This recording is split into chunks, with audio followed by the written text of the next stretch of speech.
criminalización de la protesta social es un fenómeno político-jurídico que se aplica en varios países y desde hace algún tiempo. En el caso de nuestro país, paradójicamente, este es un problema del cual venimos hablando en los últimos años, y decimos paradójico porque resulta que se lo aplica en el curso de un gobierno que se ha autocalificado como de izquierda y progresista. Para conversar sobre este tema, hemos invitado el día de hoy a Luisana Aguilar, de la Comisión Ecuménica de los Derechos Humanos, y a Darío Arteaga, estudiante del Colegio Central Técnico, que, como ustedes conocen, los estudiantes de ese establecimiento educativo están enfrentando un juicio penal por rebelión. Muchas gracias por aceptar la invitación a este programa de Ecuador Libre Red. Luisana, cuando se habla de criminalización de la protesta social, ¿de qué mismo es lo que estamos hablando y cuáles son las connotaciones jurídico-políticas que tiene un proceso de esta naturaleza? Muy bien, muchas gracias por la invitación. La criminalización es cuando se somete a proceso judicial, procesos de resistencia, ya argumentando de que de todas maneras se entran en delitos que pueden ser delitos comunes, ya. Es el uso del marco jurídico para justamente amedrentar y acallar un proceso de protesta o que personas alcen su voz para oponerse a alguna ley, alguna cosa que consideran ellos que les afecta. Entonces, como tú mencionabas en un principio, es un proceso que se ha dado, sobre todo en los últimos años en Latinoamérica. Se han hecho usos de tipos penales que no se habían hecho uso en décadas. Por lo general son tipos penales creados en épocas autoritarias, en tiempos de dictadura. Es el caso de Ecuador, que el tipo penal de sabotaje y terrorismo, por ejemplo, es un tipo penal creado en el tiempo de la dictadura, en el Código Penal de la dictadura, que se encuentra vigente, ¿no? O sea, es una ley vigente, pero que no se lo había ocupado. Es decir, ¿no hay antecedentes de procesos similares? Al momento, bueno, tenemos en estos últimos años es cuando más se ha utilizado, y es lo que han reclamado incluso organizaciones internacionales, que hay un uso desmedido de esos tipos penales. Ya, como digo, fueron creados en el tiempo de la dictadura, pero en el tiempo, por ejemplo, de mayor represión, que fue en la época de León Febres Cordero, los delitos de los que se juzgaba, digamos, a las personas que en ese tiempo formaron grupos subversivos, y eso era delitos comunes, como asociación ilícita, entre otras cosas, ¿no? Robabancos, qué sé yo, ¿ya? Pero actualmente lo que está sucediendo es que situaciones de protesta, por ejemplo, la obstrucción de vías, el cierre de vías, es un recurso típico de las comunidades, por ejemplo, para reclamar, es un uso típico de las comunidades para reclamar cuando les ha faltado en algo, o cuando ellos se oponen a algo porque consideran que les va a hacer daño. Entonces, en esos casos se ha utilizado los tipos penales de sabotaje y terrorismo. ¿Cuántos casos más o menos estamos hablando en este momento?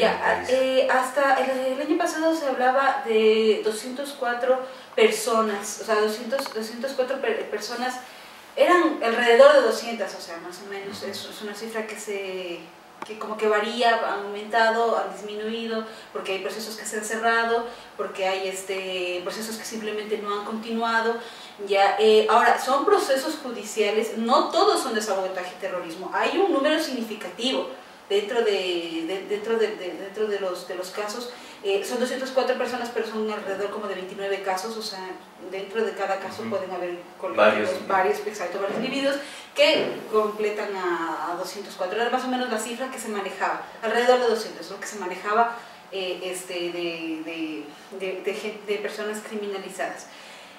Como les digo, no todos eran por sabotaje y terrorismo, otros eran por delitos comunes, pero todos los procesos judiciales, denuncias, como se dice, sumarios administrativos que se abrían, eran por haberse opuesto o por expresar su posición, o por haber participado en una marcha, en una protesta que puede ser pacífica, y en ocasiones terminaron en situaciones violentas, pero en fin era eso. ¿Significa entonces que también la libertad de expresión está siendo juzgada desde la óptica penal? La criminalización de la protesta, la criminalización de la protesta viola algunos derechos, viola algunos derechos, porque viola la libertad de expresión, viola la integridad física, porque en muchos de esos casos se muestran enfrentamientos entre fuerza policial y la gente que protesta y se dan agresiones.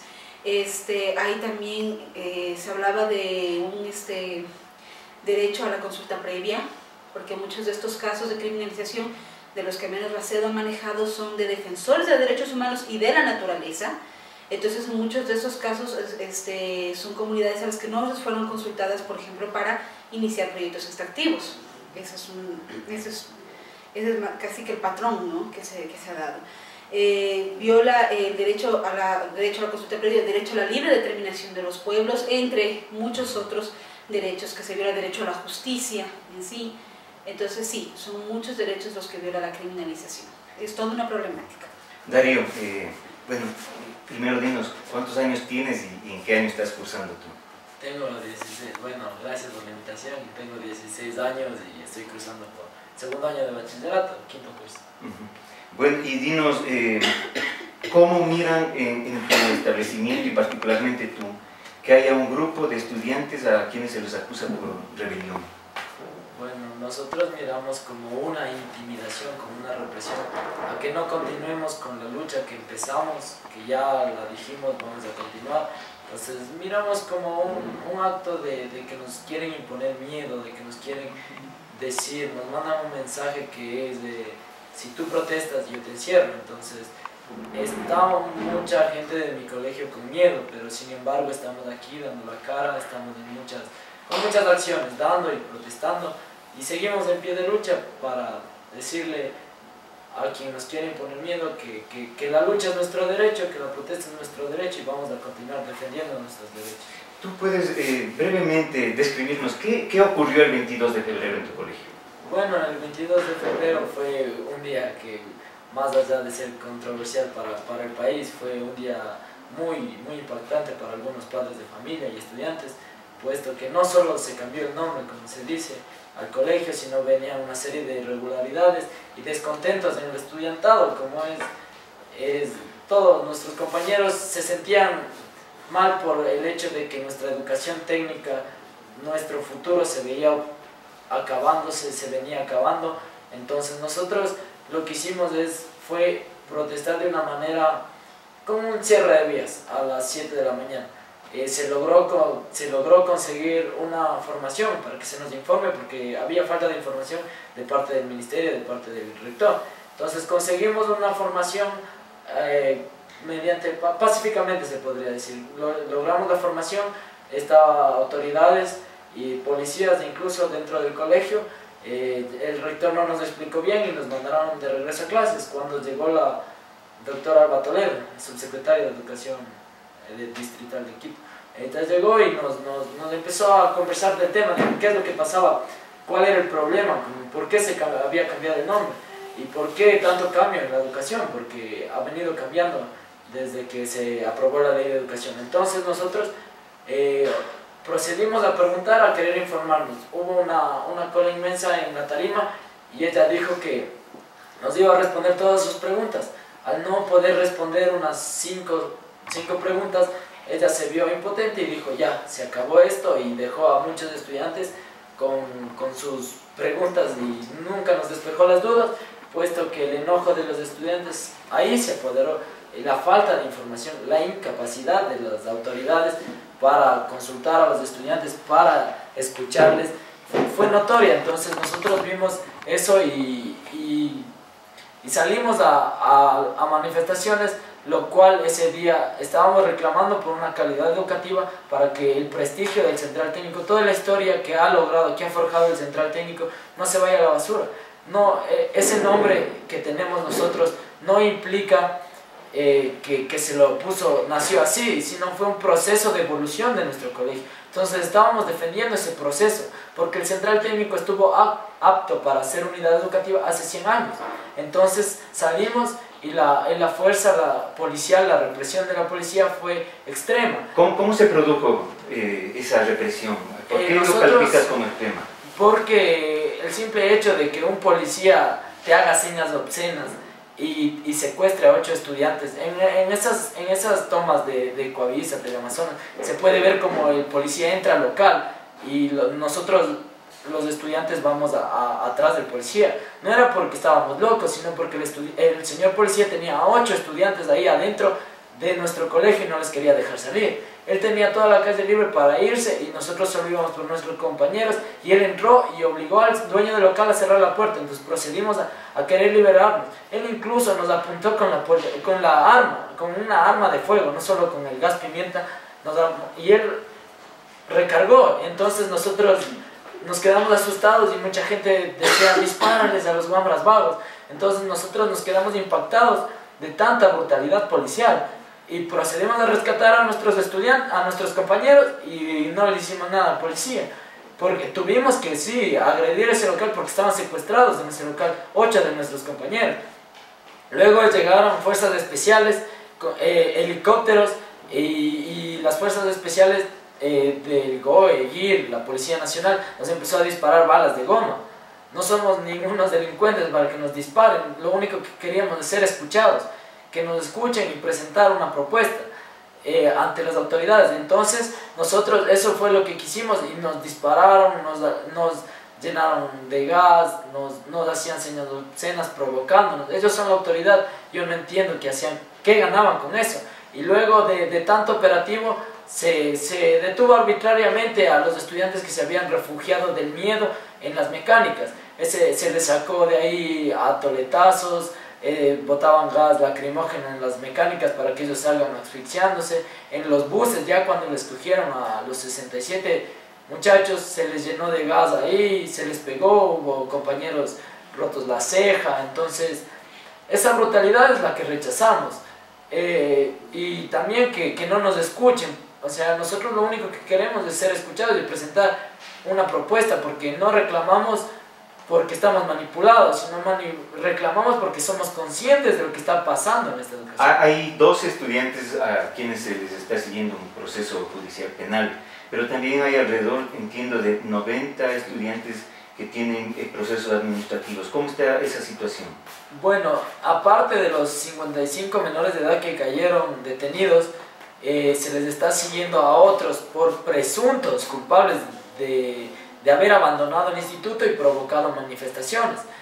Y no solo se les ha seguido, el debido proceso, se les ha sancionado ya. ¿Qué tipo de sanción tienen? Tienen una sanción indefinida hasta que el juicio acabe. O sea, les sancionaron antes de darles un juicio, a un proceso. Entonces, a más de 93 estudiantes que posiblemente son líderes estudiantiles, son conocidos por reclamar, por defender sus derechos, se les ha reclamado. Inclusive había gente que ni siquiera asistió al colegio, solo por faltar se le está siguiendo y están suspendidos antes de tener un proceso. Y les dicen, violentando el derecho humano, que dice que toda persona es inocente hasta que se le demuestre lo contrario. Entonces está violentando eso, diciendo que somos culpables hasta demostrar que somos inocentes. Entonces es algo ilógico que está imponiendo el mismo rector y la misma ministra, porque el rector nos dice: yo solo sigo órdenes. Entonces nosotros hemos pedido que se les levante las sanciones y ellos no aceptan porque es algo injusto. No nos inventamos por capricho, sino que está escrito.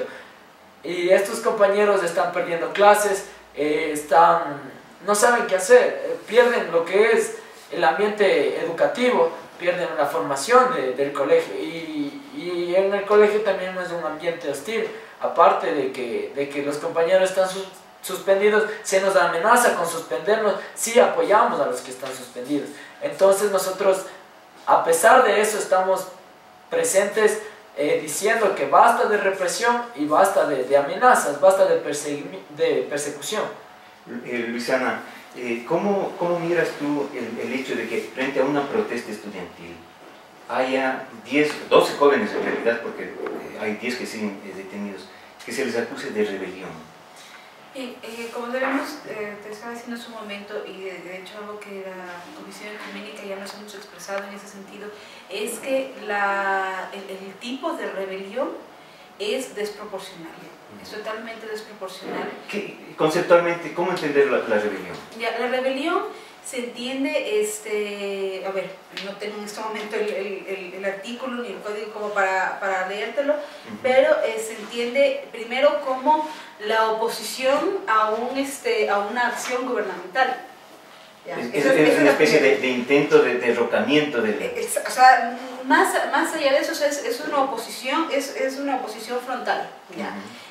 También dentro del tipo penal se habla del uso de armas, del uso de algunos de armas cortopunzantes, armas de fuego, o sea, ahí hay una descripción, digamos, muy amplia sobre qué representa, ¿no?, la rebelión.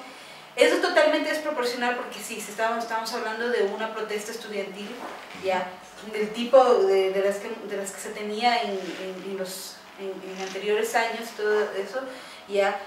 Anteriormente lo que ha sucedido es que les llevan presos a los muchachos, pero les sacan en el mismo día. En este caso se inicia un proceso penal. El solo proceso penal ya es bastante desproporcionado. Llevar a la cárcel a jóvenes estudiantes apenas cumplidos los 18 años es realmente desproporcional y no, o sea, no estamos hablando de mezclar en el mismo sitio en donde pueden estar cualquier otro tipo de personas que representen un peligro para la integridad física de los muchachos en el lugar en donde ellos se encuentran. Claro que entiendo que les tienen en un pabellón que es para los que deben de alimentos, están en juicios de alimentos, estafadores, en ese pabellón los tienen, pero de todas maneras es un ambiente demasiado hostil para digamos lo que ellos han hecho. Aparte hay otras, hay una ley de educación, hay otras formas en que si era necesario, digamos, una sanción, si requerían de una sanción realmente los chicos, habían otros métodos que no tienen que llegar a lo penal. Lo penal se supone por principio es ya, la excepción es lo último, la cárcel es ya pero el último recurso que se debe ocupar. Siempre se habla de utilizar medidas cautelares, de que se presenten como para evitar justamente que haya fugas. Entonces, el fiscal, tengo entendido que en la audiencia, él mismo dijo, no hay peligro de fuga, no son personas peligrosas para la sociedad, aún así se los mantiene recluidos. Y eso es realmente desproporcionado, es realmente muy rechazable. Hay algunos casos que la CEDU, aparte de digamos, que entiendo está haciendo un seguimiento, ¿hay algunos otros casos en los cuales la CEDU ha hecho un seguimiento de estos procesos de criminalización? Bien, la CEDU sí ha estado en un proceso justamente de recoger, de investigación sobre el tema de la criminalización a defensores de derechos humanos y de la naturaleza. Ha presentado informes e información, digamos, a nivel internacional. La última sesión que hubo de la Comisión Interamericana, que fueron entre varias organizaciones, también fue INRED, fue Pachamama, fueron otros, se presentó justamente los casos de criminalización, se presentó el uso excesivo de estos tipos penales, se habló justamente del discurso, ¿no?, la criminalización desde ese discurso que va ya dando una categoría de a quienes se va a criminalizar, de a quienes, digamos, se va a iniciar los juicios, de iniciar procesos penales, o simplemente quien ya se deslegitima desde antes, se les está deslegitimando para que, digamos, la sociedad después no le apoye, por verlo de una manera, ¿no? Que la sociedad después no diga, ah, no, está criminalizando, decir, ah, no, o sea, son, por lo que ahorita está pasando con los chicos entretécnicos, son unos tirapiedras, tienen que ser juzgados. Eso justamente, eso se busca hacer desde el discurso. Entonces, eso se ha denunciado a nivel internacional. La CEDU ha aportado con información, por ejemplo, para cuando fue el informe de Amnistía Internacional, el informe que se llama Para que nadie diga nada, para que nadie reclame nada, así se llama el informe. Ya, entonces, eso es lo que ha hecho la CEDUCI, ha hecho seguimiento, como digo, sobre todo en los casos de defensores de derechos humanos y de la naturaleza, y el año pasado el caso más reciente fue el de los 10 de Luluncoto, en el que trabajamos un informe psicosocial y de derechos humanos con la ayuda de la Clínica Ambiental y del INRED. Ya, hicimos entre los tres, digamos, los familiares acudieron a nosotros para un apoyo, y nuestro apoyo se basó justamente en eso y buscó sensibilizar justamente la opinión pública sobre la situación de ellos, ¿sí? Que era más o menos, o sea, era igual, el uso del tipo penal, es como un patrón de criminalización que se ha dado. El informe de la Defensoría del Pueblo del 2010 decía que era una política de criminalización, hablaba de una política de criminalización justamente. Y volviendo un poco al tema de lo que decía de los muchachos de la desproporción, decía que hay otras maneras, digamos, si es que era necesario, si es necesaria la sanción, hay otras vías para sancionar, como los sumarios administrativos, todo eso, pero se tiene que respetar el debido proceso, que es justamente lo que él está comentando, ¿no? Se prueba primero que eres culpable, no se prueba que eres inocente. Entonces ya se está castigando a los muchachos sin saber si realmente han participado o no de esa protesta. Darío, ¿conoces tú las condiciones en las cuales están los jóvenes detenidos en la prisión? Bueno, sí, muchos duermen al lado del baño de la misma prisión, duermen en colchones destrozados, muchos están siendo, por más que sean el pabellón sea solo de contravectores, están siendo víctimas de daños psicológicos porque las personas que están ahí les juegan bromas, porque ellos son gente que de verdad debe estar ahí y no nuestros estudiantes. Ellos están destrozados psicológicamente, su moral está baja, porque entrar a la cárcel no es bonito. Claro. Se denunció hace algunos días, o se hizo público más bien, que había un joven que amenazaba inclusive con privarse de la vida por la presión. Sí, él estaba, o sea, presionado y se sentía como la peor rata del mundo. Eso es a lo que ha llegado esto. Hacer sentir mal a un estudiante por el simple hecho de reclamar sus derechos. Él se sentía solo, se sentía abandonado, se sentía mal, y él quería olvidarse de esto y decir, él quería botar la toalla y decir basta. Trabajaron ahí la madre, psicólogos, incluso tuvimos nosotros que ir, compañeros estudiantes, a levantarle la moral, porque es nuestro compañero, no lo vamos a dejar morir, y estamos con él, con todos los 12, no solo los 10 que siguen detenidos, sino con los 12, porque todavía no se acaba el proceso. ¿Qué acciones de solidaridad están levantando? Estamos levantando primeramente una colecta, casi lo hacemos casi todos los miércoles, recolectamos en una vaquita cualquier dinero porque se necesita dinero para cualquier cosa. Ellos les cobran por dormir ahí, les cobran para cualquier cosa, para llamar, para recibir llamadas. Entonces necesitamos de dinero que los estudiantes nos están apoyando. Estamos recolectando, estamos haciendo plantones para generar opinión pública y que vean y que sepan la verdad de lo que pasó. No se dejen engañar por mucha prensa que solo da lo que les conviene.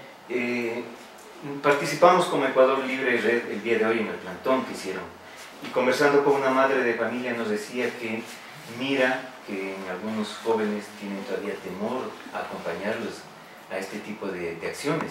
Sí, porque el inspector general Ramiro Villasís pasó diciendo, si ustedes no se van a dar cuenta y ya les vamos a estar grabando, y al día siguiente esperen su hojita de sanción. O sea, nos están amenazando directamente. Por eso es que los chicos están viendo cómo se les acusa, entonces tienen miedo de acompañarnos. Pero sin embargo hay mucha gente consciente de que estamos de forma pacífica reclamando libertad, y que es un derecho de todo ser humano, la libertad. Entonces estamos atemorizados porque uno no puede caminar, no puede estudiar en un ambiente hostil como el que se está dando. Y estamos con todos nuestros compañeros detenidos, los que están siendo procesados, y decirles que no están solos, están con toda una comunidad atemorizada, pero estamos con ellos. Luisana, ¿el miedo es el propósito de la criminalización? ¿Generar miedo? Amedrentar la protesta social, justamente. dentro de los análisis que se ha hecho sobre criminalización se ha visto que existe, digamos, toda una norma, digamos, jurídico, hay todo un aparato de Estado que permite, digamos, una participación formal. Entonces, lo que exige, digamos, en este momento el Estado es que si se desea, digamos, saber algo, se desea reclamar, se desea que sea por los procesos formales. El problema es que estos procesos formales, o esta participación formal, que es mande el escrito, a ver cuándo se le responde, porque tenemos el derecho a conocer, que la transparencia, ese tipo de cosas, ya no garantiza una participación efectiva. No se genera una verdadera participación. Entonces, ese ha sido, creo, el puntal de los conflictos. La falta de participación, ya sea de las comunidades a decidir qué pasa con sus territorios, con sus territorios, es la una. En este caso, los muchachos que deben ser consultados, y la Constitución dice que deben ser consultados sobre las cosas que les pueden afectar a ellos, y no están siendo consultados. Se les socializa, dicen que se les socializan, dicen que hacen foros, todo eso, pero muchas veces eso se queda en eso, participaron en el foro tales personas, o sea, se quedó para el acta, quedó para la foto, pero en el momento de que ya se desarrolla la ley, que ya se desarrolla, nos topamos con muchas cosas que terminan perjudicándoles antes que beneficiándonos. Entonces, cuando se levantan en protesta, suceden estas cosas, ¿no? De que viene la fuerza policial y se lo pone en conflicto, pues, a las personas con la fuerza policial. Hay cárcel, ha habido, por eso te decíamos que la cantidad de derechos que viola la criminalización está: el derecho a la consulta, el derecho a la participación, el derecho a la integridad física, el derecho a la libertad, porque de hecho te mete preso, todo ese tipo de cosas. Ahora están planteado, primero en la Asamblea se impuso una propuesta de reforma al Código Orgánico Penal, y también el presidente de la República advirtió que mandará, una vez que se instale la nueva Asamblea, un paquete de reformas a la Constitución, dentro de las que se entiende estaría el propósito de eliminar el derecho a la resistencia. ¿Cómo mira la CEDU tanto la propuesta de nuevo Código Orgánico y estas posibles reformas constitucionales? El nuevo Código Penal Integral tenía muchos, o sea, la propuesta inicial, digamos, tenía realmente algunos inconvenientes, ¿no? Y era que, digamos, quitaba ya el tipo penal de sabotaje y terrorismo, quitaba el tipo ya no, digamos, pero en cambio aumentaba penas o aumentaba tiempo de pena para otro tipo de delitos, como por ejemplo obstrucción de vías. Digamos que se desagregaban esos tipos y se los ponían como nuevos tipos, y a la final lo único que se iba a lograr era fomentar la criminalización. Había una desproporcionalidad de penas bastante grande por cosas sencillas como cárcel por muchos años por hacer una construcción no autorizada, cosas así. Se entiende que ha habido un proceso en que muchas cosas, que ha habido todo un proceso en la Asamblea para que el código no quede así como estaba, ¿no? Sin embargo, antes de las elecciones, antes cuando se estaba ya discutiendo lo del código, ya había manifestado el presidente que él vetaba cualquier cambio que se le hacía, que si no era el documento como él lo había mandado, no lo iba a vetar. Entonces había como ese peligro. Hay que revisar, digamos, nuevamente qué es lo que se está queriendo hacer con el Código Penal. Ahora, las reformas constitucionales, eso me parece que es un poquito más complicado, me parece que es un proceso un poco más, es un proceso difícil. Si se hace reforma, entiendo que para hacer reformas de la Constitución se tiene que formar una nueva constituyente, o se hace, es todo un proceso que podría durar tranquilamente 2 años. Eliminar el derecho a la resistencia, el derecho a la protesta social, que fue toda una victoria en el momento cuando se aprobó en Montecristi, realmente sería un precedente muy negativo, un precedente nefasto realmente. De hecho, en estas épocas se están dando algunas situaciones que están dando muy malos precedentes. El hecho de que hoy, precisamente hoy, Carlos Pérez se entregó y hoy entró a la cárcel, va a cumplir una condena por haber protestado, él junto con Federico Guzmán y Efraín Arpi. Los tres están en este momento ingresando. Esperamos que hasta el lunes, digamos, es más o menos en los 5 días, porque eran 8 días que se le condenaba, pero le habían estado 3 días, entonces se entiende que ahora completa la condena con 5 días más de prisión. Pero ya el hecho de que él esté ingresando ahora, que haya ingresado ahora a la cárcel, por el hecho de protestar, por proteger a la naturaleza, ya es un antecedente nefasto. Lo que sucedió con los 10 de Loloncoto también es un terrible antecedente y estamos quedando muy mal. Internacionalmente estamos quedando muy mal. ¿Ya? Entonces, yo le veo bien difícil que se reforme la Constitución, o al menos en esos aspectos creo que va a haber mucha resistencia, ¿ya? Por el derecho mismo que tenemos a resistir. Ojalá eso ocurra. Ojalá eso ocurra.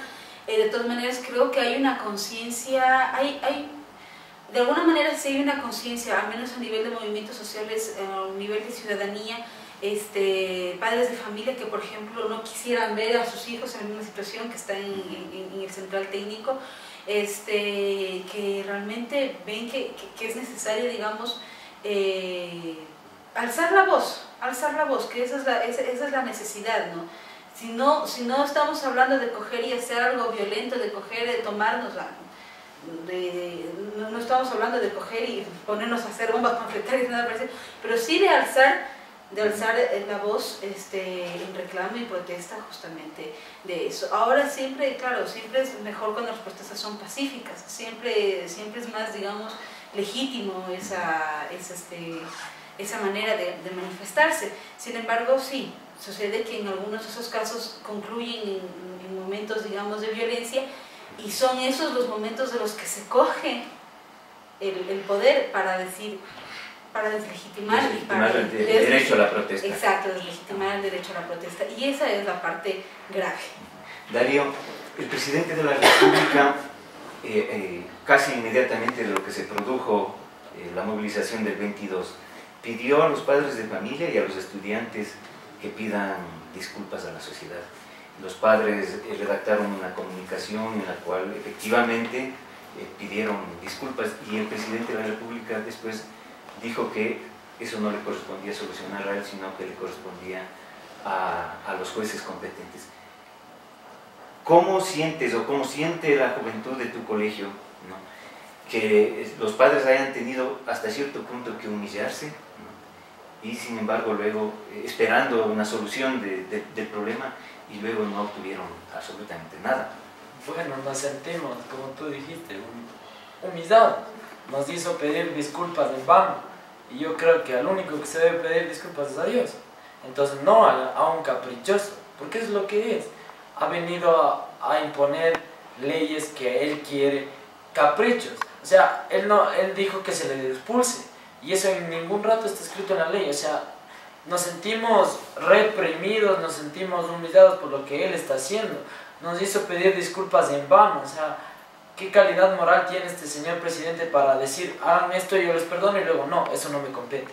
O sea, nos sentimos mal, nos sentimos reprimidos, nos sentimos sinceramente en un ambiente hostil en el cual no se puede estudiar con armonía y tranquilidad.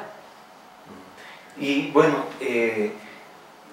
conozco que ustedes están también desarrollando, a más de estos plantones, una acción con la defensa de manera conjunta. ¿Cuáles son las acciones ya legales que les corresponde cumplir en los próximos días desde el punto de vista jurídico? A los estudiantes que están detenidos, sí. Ellos tienen que presentarse a la audiencia de formulación de cargos. ¿Para cuándo es esa audiencia? El jueves 28. 28. Entonces vamos nosotros como los estudiantes del centro técnico, vamos a estar afuera, en las afueras, esperando de que no se nos reprima, solo por acompañar a nuestros estudiantes en solidaridad a los padres y a nuestros compañeros. Entonces estamos apoyando, estamos buscando apoyo en organizaciones, buscando apoyo en los derechos humanos, porque se está violentando muchos derechos a los cuales nosotros tenemos derecho. Entonces, estamos en eso, estamos en pie de lucha y continuaremos con solidaridad, con lucha por nuestros compañeros. Bien. Una política de amedrentamiento se aplica en nuestro país, como se ha podido constatar con las intervenciones de quienes nos han acompañado en esta tarde. Hay alrededor de 200 ecuatorianos, hombres y mujeres, que enfrentan acusaciones de sabotaje, terrorismo y ahora rebelión, ¿no? Como decía Luisana, el día de hoy entraron a prisión Carlos Pérez, Efraín Arpi y Federico Guzmán para cumplir con una sentencia de 8 días. A ellos se les acusó luego de una protesta que la efectuaron en mayo del 2010 en contra de la política minera y en contra de la ley de agua, ¿no? El día de ayer debió haberse desarrollado también una audiencia en el juicio que se sigue en contra de la expresidenta de la Unión Nacional de Educadores, Mary Zamora. No hubo la audiencia, está aplazada, pero para los próximos días se desarrollará y corre el riesgo también Mary Zamora de recibir una sanción, que algunos hablan podría ser también de varios meses. En la provincia de Cotopaxi, el rector de la universidad, el ingeniero Hernán Llanes, conjuntamente con dirigentes estudiantiles y dirigentes sociales como Paul Jacome y Edwin Las Luisa, enfrentan también un juicio. En estos próximos días se va a desarrollar esa audiencia. Se habla la posibilidad de que podrían ser sentenciados a 1 año de prisión. El delito de estos 3 dirigentes sociales de Cotopaxi es el de haber salido a una manifestación para exigir que se entreguen las rentas que la Universidad Técnica de Cotopaxi les corresponde y que el gobierno de manera ilegal les ha retenido. Esa es la realidad por la cual está viviendo la sociedad ecuatoriana. Hemos puesto solamente 3 ejemplos de lo que ocurre en estos días. Y como se ha planteado aquí, el propósito de esta política de criminalización es crear miedo, es generar la dispersión dentro del movimiento social y dentro de sus organizaciones. Pero a esta acción hay que dar la cara, como decía Darío, hay que enfrentarlo y sobre todo reconocer que los ecuatorianos y las ecuatorianas tenemos derechos y hay que apoyarse en esos derechos constitucionales, hacerlos valer, porque son conquistas, reivindicaciones que las hemos alcanzado, que fueron rubricadas en la Constitución de Montecristi, por la cual el pueblo ha peleado durante muchos años. Agradecemos a nuestros invitados del día de hoy, que estuvieron con nosotros, Luisana Aguilar y Darío Arteaga. Muchas gracias por las opiniones de gran valor a este programa que ha analizado el tema de la criminalización de la protesta social y esperamos contar con ustedes en una próxima ocasión. Muchas gracias y buenas noches.